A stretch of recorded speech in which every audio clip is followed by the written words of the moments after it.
Terminal C at Dallas-Fort Worth Airport buzzed with the usual chaos.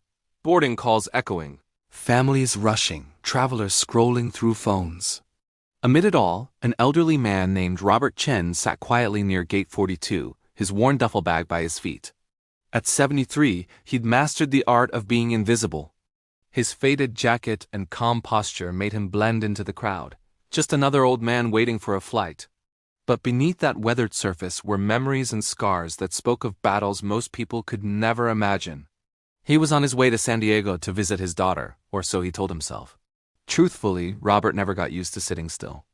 Decades of being a Navy corpsman, a medic for the SEALs, had trained him to react, to serve, to stay alert. Those instincts, buried deep, were about to wake up again. A sudden commotion rippled across the terminal. Near the security checkpoint, a young man in a dark hoodie stumbled through the metal detector. His face was pale, his steps unsteady. The temperature outside was sweltering, yet he shivered. Robert's eyes narrowed. He recognized that look instantly, the way someone tried to hide pain. To push through it, the kind of walk that screamed, "I'm hurt, but I can't stop." Within seconds, the young man collapsed. The crowd gasped, pulling back in alarm. A TSA agent grabbed his radio, calling for medical aid. But before anyone else could react, Robert was already on his feet, moving faster than anyone expected a man his age could.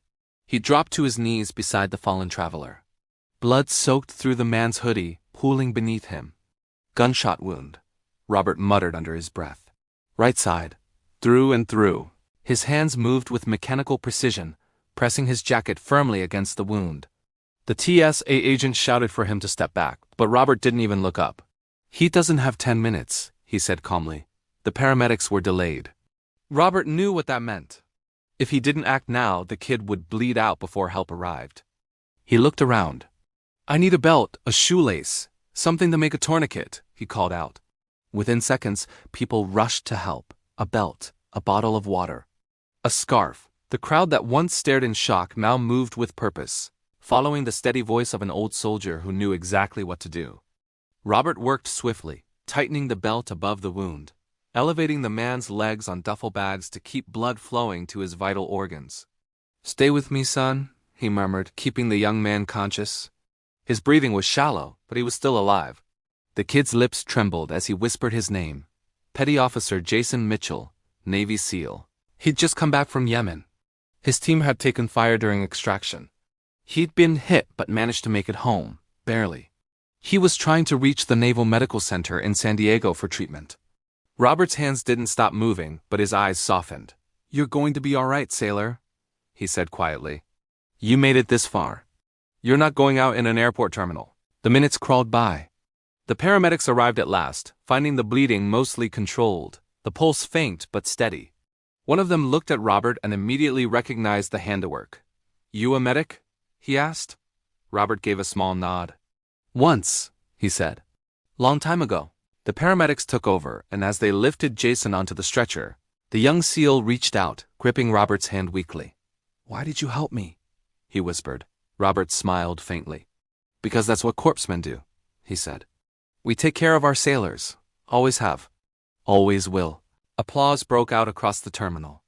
Travelers who had been filming now lowered their phones, moved instead by the quiet dignity of what they had witnessed. One woman whispered, "Heroes never retire." Later that evening, the video of the rescue spread online. Millions of views, thousands of comments. But Robert didn't care for fame. When an airport employee asked for his name to share with the press, he simply said, "Tell them an old corpsman did his job." 3 weeks later, Robert received a phone call. Jason Mitchell had survived, fully recovered. He wanted to meet the man who saved his life. They met in a Navy bar in San Diego, a place filled with laughter, stories, and the unspoken bond that only service members understand. Jason introduced Robert to his SEAL team, calling him Senior Chief, a title of honor. They listened to his stories, hanging on every word, as if hearing from a living legend. When one of them asked why he had risked everything for a stranger, Robert simply said, "The uniform comes off.